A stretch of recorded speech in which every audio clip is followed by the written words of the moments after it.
Jai Kisan, Jai Kisan. Presidents of Pakistan, including former Prime Minister Bhutto, was my board member. General Musharraf, President Musharraf hosted me. I may visited Pakistan few times.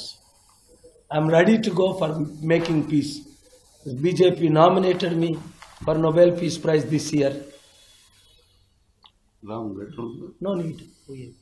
You can go online and see. BJP nominated me, this government, last month for Nobel Peace Prize. I'm very grateful to BJP and Prime Minister Modi and Amit Shah and Gopalaji. But I don't care about prize, peace. So, if you can't handle Pakistan, India situation, I was successful in 2002 during Vajpayee government. We conducted meeting with lakhs of people. I went to Pakistan. We stopped last minute. I was nominated by Prime Minister of Pakistan and Prime Minister of India, Deva Gowda, both for the peace of stopping India-Pakistan war. We have that copies. So I am ready to do again, but don't create unnecessary wars, number one.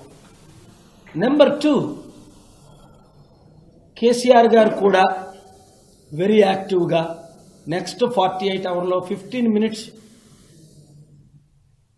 నన్ను కలవాలని నేను media ద్వారా కోరుతున్నాను. ఎందుకంటే అక్కడ సంతోష్ అని young man ఉన్నాడు, పెద్దవారు ఉన్నారు, వాళ్ళకి ఇన్ఫార్మ్ చేశాను నేను ఇక్కడ ఉన్నానని. మన దేశానికి ట్రంప్ గారు వస్తే ఈ 2 monthsలో ఒక 10 billion డొనేషన్ నేను రేజ్ చేయగలను. నాకు కాన్ఫిడెన్స్ అంటే 70,000 crores. నా ఎబిలిటీ, నా కెపాసిటీ నేను చూపించుకుంటాను కదా ఇప్పుడు అందరికీ. అందులో ఒక 35,000 crore తెలంగాణ తెలుగు ప్రజలకు, ఒక 35,000 crore ఆంధ్ర తెలుగు ప్రజలకు డొనేట్ చేసేస్తాను. నాకు రూపాయి అవసరం లేదు, రాష్ట్రం రూపాయి ఖర్చు పెట్ట అవసరం లేదు. ఒక లెటర్ కేసీఆర్ గారు ట్రంప్కి నాకు ఇస్తే చాలు, అంతే. ఎప్పుడో ఎలక్షన్